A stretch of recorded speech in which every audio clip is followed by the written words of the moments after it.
నమస్తే, welcome to citizens pulse. నేను మీ ఉదయ్. తెలంగాణ రాష్ట్రంలో ఉన్నటువంటి కాంగ్రెస్ పార్టీ ప్రభుత్వానికి ఎదురుదెబ్బ తాకనుందా అంటే ఎస్, అవుననే సమాధానం వినిపిస్తా ఉన్నాయి. సోషల్ మీడియా వేదికగా హల్చవుతున్నటువంటి విషయం ఏంటంటే టీజేఎస్ మరియు సిపిఐ పార్టీ ఏదైతే ఉందో రెండు కూడా కాంగ్రెస్ పార్టీని వీడి సొంతంగా మున్సిపాలిటీ ఎన్నికలలో రాజకీయం చేయాలని అనుకుంటున్నారనే కోణంలో అన్ని సోషల్ మీడియాలో కొంత రచ్చలేపుతున్నటువంటి విషయం. అయితే ఎందుకు ఈ యొక్క ఒక ఆరోపణని సోషల్ మీడియాలో హైలైట్ చేస్తా ఉన్నారు అంటే, గతంలో 2023 ఎన్నికలలో కాంగ్రెస్ పార్టీ ఇచ్చినటువంటి హామీ ఏవైతే టీజేఎస్ కావచ్చు, సిపిఐకి మీతో పాటు మేము నామినేటెడ్ పదవులు ఇస్తాం, ఈ సీట్లు తీసుకోండి అని చెప్పి కూడా వాళ్ళని నమ్మబలికి ఈ రోజు వాళ్లకు ఎలాంటి సహకారం అందిస్తలేరు అనే విషయంలో వాళ్ళు మాట్లాడుతూ వస్తున్నారు. అయితే సింగరేణి విషయంలో కాంగ్రెస్ పార్టీ మొత్తానికి బొగ్గులను నాశనం చేస్తా ఉన్నారు, సింగరేణి నాశనం చేస్తున్నట్టు కోదండరాం హాట్ కామెంట్ చేసిండు. అదొకటి ఆయన మిత్రపక్షంగా ఉన్నారు. కాకపోతే ఇక్కడ మాట్లాడుకోవాల్సినటువంటి విషయం ఏంటంటే, కోదండరాంకి ఇస్తున్నటువంటి నామినేటెడ్ ఎమ్మెల్సీ పదవి ఏదైతే ఉందో ఆయన పేరు ప్రకటించిన తర్వాత కోర్టులో ఆగిపోయినటువంటి సందర్భం. ఆ సందర్భంలో ఇక్కడ కోదండరాంకి ఎలాంటి పదవి, మరొక పదవి ఎక్కడా కూడా ఇవ్వనటువంటి పరిస్థితి.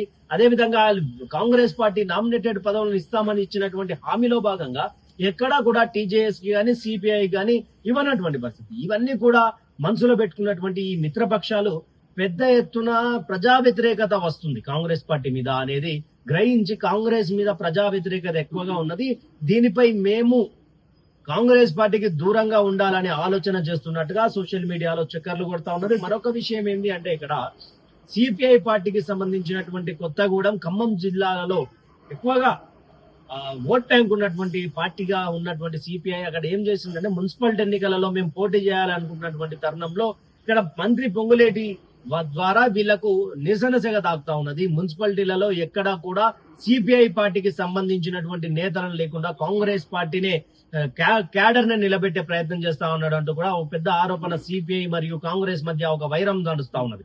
ఈ యొక్క విషయంలో ఇక్కడ సిపిఐ కూడా బగ్గుమంటా ఉన్నది. మరొక వైపు ప్రజా వ్యతిరేకత అనగానే నిరుద్యోగులు కావచ్చు, తర్వాత ఈ యొక్క తెలంగాణ రాష్ట్రం కోసం పోరాడినటువంటి ఆ తెలంగాణ ఉద్యమకారులు కావచ్చు, అదేవిధంగా రైతన్నలు కావచ్చు, అదేవిధంగా విద్యార్థులు కావచ్చు, అదేవిధంగా జాబ్ నోటిఫికేషన్స్ కోసం వెయిట్ చేస్తున్నటువంటి ఉస్మానియా లాంటి క్యాంపస్లలో ఉండే విద్యార్థులు కావచ్చు, అదేవిధంగా రిటైర్డ్ అయినటువంటి ఎంప్లాయీస్ కావచ్చు, అంతా కూడా పెద్ద ఎత్తున ప్రజా వ్యతిరేకత రావడంతో కోదండరాం మరొకసారి మేము ఉద్యమం చేపట్టాల్సి వస్తుంది, ఇదే తరహాలో కాంగ్రెస్ పార్టీ గవర్నమెంట్ గనక నడిస్తే అన్న విధంగా స్టేట్మెంట్స్ పాస్ చేస్తూ వస్తా ఉన్నారు. అయితే ఇక్కడ గతంలో జరిగినటువంటి స్థానిక సంస్థల ఎన్నికలలో కూడా ఎక్కడా టీజేఎస్ అభ్యర్థులను నిలబెట్టి కాంగ్రెస్ పార్టీ సర్పంచులను గెలిపించినటువంటి దాఖలు అయితే లేకపోగా, ఇప్పుడు మున్సిపాలిటీ ఎన్నికలు షెడ్యూల్ కూడా విడుదలైంది. షెడ్యూల్ లో భాగంగా టీజేఎస్ స్వంతంగా పోటీ చేయాలనుకుంటుంది. ఎందుకు అంటే, ఇక్కడ గతంలో స్థానిక సంస్థల ఎన్నికలలోనే సపోర్ట్ చేయనటువంటి కాంగ్రెస్ పార్టీ ఇప్పుడు సీట్లు ఇచ్చి మమ్మల్ని గెలిపిస్తుంది అనే తరహా ఆలోచనను మానేసినట్టుగా అర్థమవుతా ఉన్నది. ఈ యొక్క సందర్భంలోనే మాట్లాడుకోవాల్సింది ఏంటంటే, సిపిఐ టీజేఎస్ కలిసి ఏమైనా పోటీ చేస్తాయా అనే ఆలోచనకు కొత్తగా ఆసక్తి రేపుతున్నటువంటి ప్రశ్న ఇది. అయితే మున్సిపాలిటీ ఎన్నికలలో, అదేవిధంగా మున్సిపల్ చైర్మన్లుగా, తర్వాత రాబోయే ఎంపీటీసీ జెడ్పీటీసీ ఎన్నికలలో జెడ్పీ చైర్పర్సన్లుగా, తర్వాత ఎంపీపీలుగా కాంగ్రెస్ పార్టీ వాళ్ళకే ఎక్కువ అవకాశాలు ఉండడంతో ఇక్కడ టీజేఎస్ సంబంధించినటువంటి కార్యకర్తలు కావచ్చు, అదేవిధంగా సిపిఐకి సంబంధించినటువంటి కార్యకర్తలు కావచ్చు, కొంత పార్టీ మీద, అదేవిధంగా పార్టీకి సంబంధించినటువంటి నేతల మీద గుస్సా కనిపిస్తా ఉన్నది అనేది కూడా క్లియర్. ఎందుకంటే కాంగ్రెస్ పార్టీకి సంబంధించినటువంటి కార్యకర్తలేమో అధికారంలోకి పోయిరు, అదేవిధంగా వీళ్ళు అధికారంలో ఉన్నా కూడా ఎక్కడ వీళ్ళ పేర్లు గాని ఇలా నాయకుల ఫోటోలు గాని లేకపోవడం, అదే కాంగ్రెస్ పార్టీకి సంబంధించినటువంటి కార్యకర్తలు సర్పంచులుగా, తర్వాత ఇప్పుడు వచ్చేటువంటి మున్సిపల్ ఎన్నికలలో పోటీ చేస్తారు, మాకేంటి మరి, మేము మీ వెంట తిరిగి మాకేం సంపాదన ఉన్నది, మేము అధికారంలోకి రావాలి కదా. మనం ఈ రోజు మిత్రపక్షంగా అధికారంలోకి వచ్చినా గానీ కాంగ్రెస్ పార్టీ డామినెన్స్ చూపిస్తుంది. ఎక్కడ కూడా కోదండరాం సంబంధించినటువంటి ఫోటో గానీ, సిపిఐకి సంబంధించినటువంటి ఫోటో గానీ ఎక్కడా కూడా లేవు. ఇదంతా మనం మిత్రపక్షం అన్నప్పుడు, ఒక కూటమి అన్నప్పుడు కూటమి లాగానే ప్రజలకు తీసుకుపోవాలి కానీ ఒక కాంగ్రెస్ పార్టీ ఒక్కటే గెలిచినట్టుగా తీసుకుపోతా ఉన్నారు అనే దాని మీద కూడా టీజేఎస్ మరియు సిపిఐ నేతలు బగ్గుమంటూ వస్తా ఉన్నారు. అయితే మొత్తానికి అయితే మిత్రపక్షాల మధ్య చెడింది అని అనుకోవచ్చు.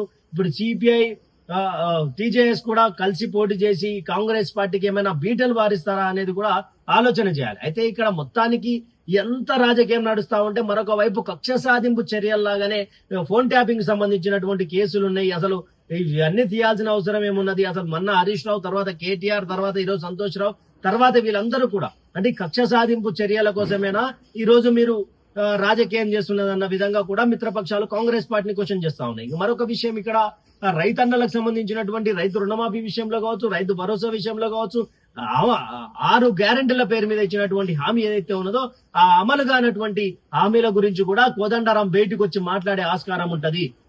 అదే విధంగా వీళ్ళు ఒక మిత్రపక్షంగా ఉండి ఒకే ఇంట్లో ఒకే కంచంలో ముగ్గురు తినడం వల్ల ఈ సమస్యల మీద పోరాడతలేరు. కానీ ప్రొఫెసర్ కోదండరాం సార్ కి కూడా పెద్ద ఎత్తున నిరసన సెగలు దాకుతున్నటువంటి పరిస్థితి. అయితే ఈ విధంగా కోదండరాం ఇలాంటి అంటే సింగరేణి విషయాన్ని పెట్టుకుని ఇవన్నీ కూడా వెనుకేసుకుంటూ రావడానికి ఏమన్నా అక్కస్సు కలిగాడా అనేది కూడా కాంగ్రెస్ కార్యకర్తలు మాట్లాడుతున్నటువంటి విషయం. అంటే ఆయనకు పెద్దపీట వేయలేదు అని, తర్వాత ఎమ్మెల్సీ ఒకవేళ ఎమ్మెల్సీ ఇచ్చినాం మేము అది తీసుకోలేదు, అది కోర్టులో ఉందని కాంగ్రెస్ కార్యకర్తలు చెప్తా ఉంటే, టీజేఎస్ సంబంధించినటువంటి కార్యకర్తలు మాత్రం పెద్ద ఎత్తున కోదండరాం సార్ కి ఎమ్మెల్సీ గనక వచ్చి ఉంటే ఒక విధంగా అద్దగ్గి దయాకర్ గాని వీళ్ళకి ఇచ్చినట్టుగా ఎమ్మెల్సీ కోదండరాం సార్ కి ఇచ్చి ఉంటే ఈ రోజు ఏదో ఒక మంత్రి హోదాలో ఉండాల్సినటువంటి వ్యక్తి అయినా ఆ మంత్రి హోదా ఇవ్వలేకనే కోదండరాం సార్ కి పెద్ద ఇక్కడ నిరసన శాఖ ఏదో నామినేటెడ్ పదవి ఇచ్చి చేతులు దులుపుకునే ప్రయత్నం చేసింది కాంగ్రెస్ అంటూ కూడా కార్యకర్తల మధ్య బగ్గుమంటా ఉన్నటువంటి ఘర్షణ ఇది. తర్వాత మిత్రపక్షాలు కూడా కాంగ్రెస్ పార్టీని వ్యతిరేకిస్తూ వస్తా ఉన్నారు. అయితే ఈ స్థాయిలో ఎక్కడ కూడా 2.5 సంవత్సరాలనే కలిసి పోటీ చేసినటువంటి మిత్రపక్షాలు, అదే విధంగా ప్రజల్లో ఇంత వ్యతిరేకత వచ్చినటువంటి దాఖలాలు అయితే ఇప్పటి వరకు ఉమ్మడి ఆంధ్రప్రదేశ్ రాష్ట్రంలో మరియు తెలంగాణ రాష్ట్రంలో ఎక్కడా లేదు. గత 10 సంవత్సరాలు ఉన్నటువంటి కేసీఆర్ ప్రభుత్వంలో కూడా 2.5 సంవత్సరాలలో వ్యతిరేకత అయితే రాలేదు. గతంలో ఉమ్మడి ఆంధ్రప్రదేశ్ ఉన్నప్పుడు కూడా ఎక్కడ వ్యతిరేకత, కానీ కాంగ్రెస్ పార్టీ ఏమైనా సాధించుకుందా అంటే 2.5 సంవత్సరాల్లోనే ప్రజా వ్యతిరేకత, ఓట్లేసి గెలిపించినటువంటి రైతన్నలకు పంగనామాలు పెట్టుడు, ఇవన్నీ కూడా గ్రామ స్థాయిలో చర్చలు అవుతా ఉన్నాయి. రాబోయే ఎన్నికలలో ఎంత పెద్దగా ఎఫెక్ట్ ఏమైనా కాంగ్రెస్ పార్టీకి అవుతుందా లేదా మీ కామెంట్ల రూపంలో తెలియజేయండి. Thank you for watching. Stay tune with citizens pulse.